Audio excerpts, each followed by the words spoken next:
You remember that when we went from the micro theory to the macro theory, we talked about a 5-part theory of crisis. What we're going to do now is go backwards. So we're going to look at the macro theory first and the difficulties with the 5 elements of Marx's theory of crisis that we discussed last time. And then we're going to go into the micro theory, the underpinning of his argument, and particularly the labor theory of value. But so the first of the 5 elements of crisis that I mentioned was the problem of liquidity, that once an economy is totally dependent on money, it can seize up. You know, Marx talked about hoarding. The rich would sit on their money and then there wouldn't be liquidity in the system. We all lived through that in 2008 when there was a huge panic in global financial markets. Banks stopped lending to banks because they didn't know if the banks they were dealing with were solvent or not. And the whole system froze for about 3 days. Then what happened? Well, the public sector stepped in and created a stimulus. The government stepped in and created a stimulus. And before that, central banks started pouring liquidity into the system. Okay? Marx and Engels in the Communist Manifesto talked about the state as the executive committee of the bourgeoisie. But interestingly, in a way, they didn't take their own theory seriously enough because they discounted or didn't appreciate the extent to which governments might step in and actually save capitalism from itself in the way that we saw the central banks do in those days in the fall of 2008. And so the potential liquidity crisis, which certainly materialized in those weeks, was headed off by the actions of the central banks of Europe and the Fed here. So that's one element of his theory of crisis that which underestimated the extent of what governments can do. Secondly, though, Marx talked about the declining tendency in the rate of profit. This was because all the classical economists believed that this was an obvious fact. They looked around them at the economies of their day and they saw that profits fell. And so they were sure that somehow, even to the point of thinking that a test of any theory would be if it could account for the declining tendency in the rate of profit that they thought they saw about them. Now, it turns out that it's far from obvious that there is a long-term declining tendency in the rate of profit in capitalist economies. And as you can see from the chart I put up there, actually it can be much more varied. Profits can go down, profits can go up. It's not clear there's an obvious trend. Why might they have been wrong? Why might Marx have, and Smith and Ricardo, why, you know, the story they told, remember, we go from an industry where there's very high rates of profit, and then I put up here the example of going from the Wright brothers to modern jet aircraft, that as technology gets more and more a part of the process, there's less and less living human labor power, and so the capacity to make money in that industry, now we're talking about the airline industry, goes away. Mm-hmm. Why might that be wrong? Well, if you know, you can't make money in a particular industry anymore, you can always move to another industry. Right. So maybe you move out of the airline industry and when computers come along and you move into the computer industry. And then the whole process would begin again. And there would be very high profit margins at the beginning. The production would become more and more capital intensive. And profits would get competed away in the computer industry, and then people would go into something else. So it's a very static view of capitalist markets. I think Marx, you know, understandably is looking at 19th century Britain, factory production. He's not thinking about innovation being actually innovations of entire industries. in directions that nobody could conceivably have thought of in the middle of the 19th century. But once we allow the possibility that there are going to be new industries emerging, then this idea that declining tendency in the rate of profit in any single industry is going to translate into declining tendency in the rate of the profit in the whole economy fails, right? Any other reason?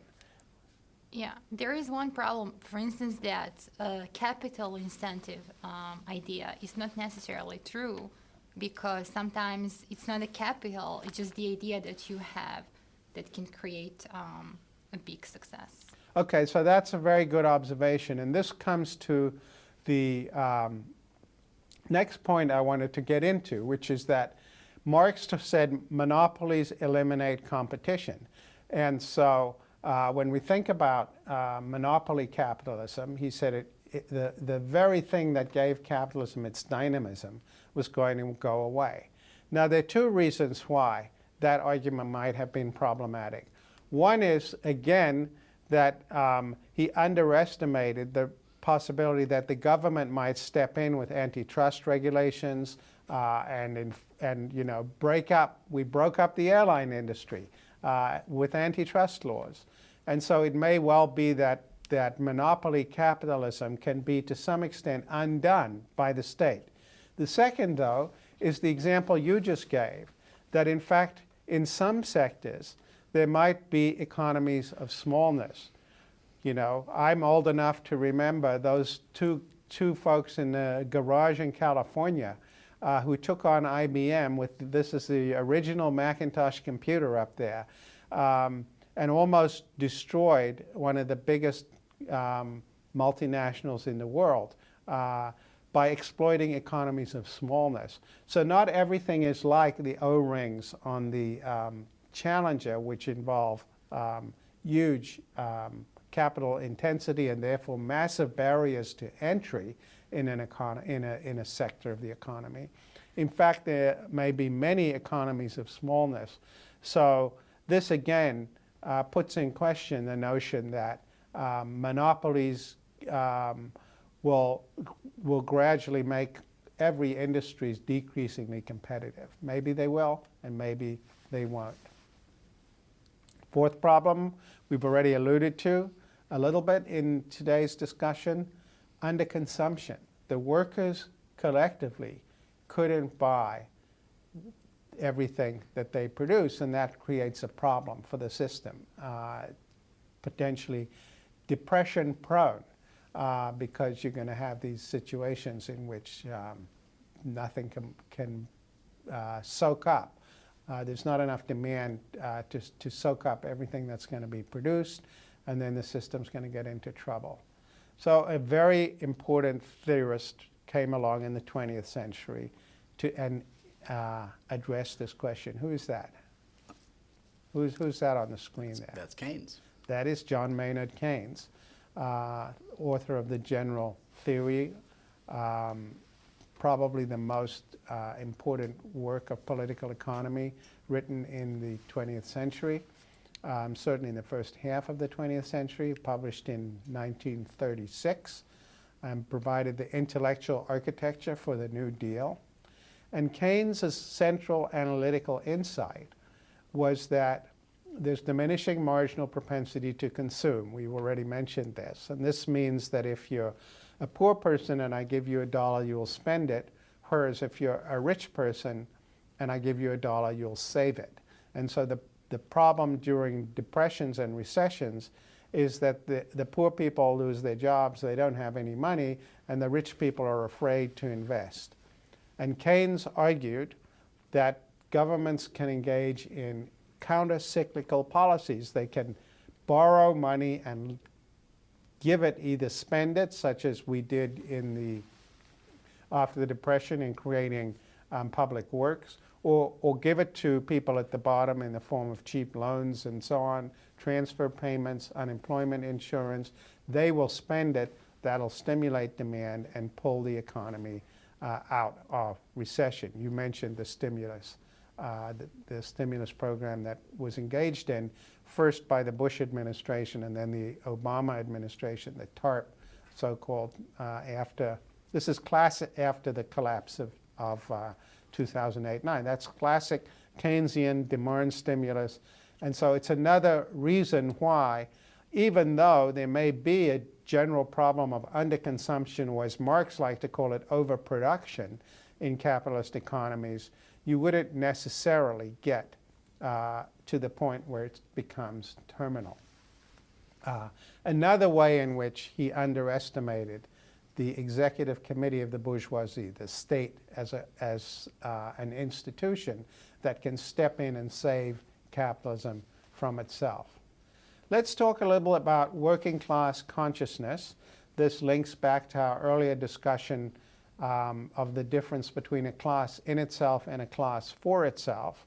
Marx, remember we talked about this, believed that eventually the two would come together, that as capitalism got into increasing amounts of trouble, the workers would come to see that their interests were in common and aligned against the interests of capitalists rather than against one another. And I talked at some length about the psychological assumptions underneath that this notion that what makes us feel good or bad is not the kind of Ronald Reagan comparison, are you better off than you were 4 years ago, that he used in 1984 to get reelected, but rather that people compare themselves to others in order to decide whether or not they're being well treated. And I said at the time, Marx was half right, but I didn't explain that. So let me explain it. If you think about people in the auto industry who are feeling under pressure, workers in the auto industry, do they compare themselves to the executives in their industry? You might think they would. That's exactly the comparison Marx hoped they would make. Remember when we were talking about the rate of exploitation and why it is that even though it seemed counterintuitive, he thought you would object to increasing relative exploitation. So you would think if CEOs are getting 55 or 100 times the amount that the workers on the shop floor are getting, that's the comparison that they would make, right?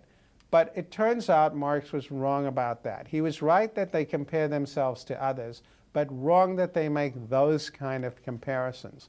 What's interesting is that auto workers, say, will compare themselves in deciding how well off or not they are with others, but with similarly situated workers. So auto workers will compare themselves with steel workers, not with executives. And this is true up and down the occupational scale. So for example, with a professor, if a professor learns that his or her salary is $2,000 less than the salary of the person in the office next door, that will upset them way more than if they learn that their salary is $200,000 less than the attorney who lives down the street. People compare themselves to similarly situated people. So Marx was right that people are basically other referential, other regarding in their conceptions of well-being, but he was wrong to think people would make the kind of global comparisons he wanted them to make, and particularly that the working class would make comparisons with the capitalist class. Just seems all the evidence now for 150 years of sociology and sociological studies is that's not what happens. People generally compare themselves to people who are relatively similar to themselves. And so the result of that is the class in itself never quite becomes the class for itself. So those are the reasons that each one of the 5 elements of his macro theory of crisis in one way or another is problematic. It comes down to his assumptions about how economies work were too mechanical. His assumptions about human nature were insufficiently nuanced. And he massively underestimated the degree to which governments really would operate as the executive committee of the bourgeoisie, saving capitalism from itself.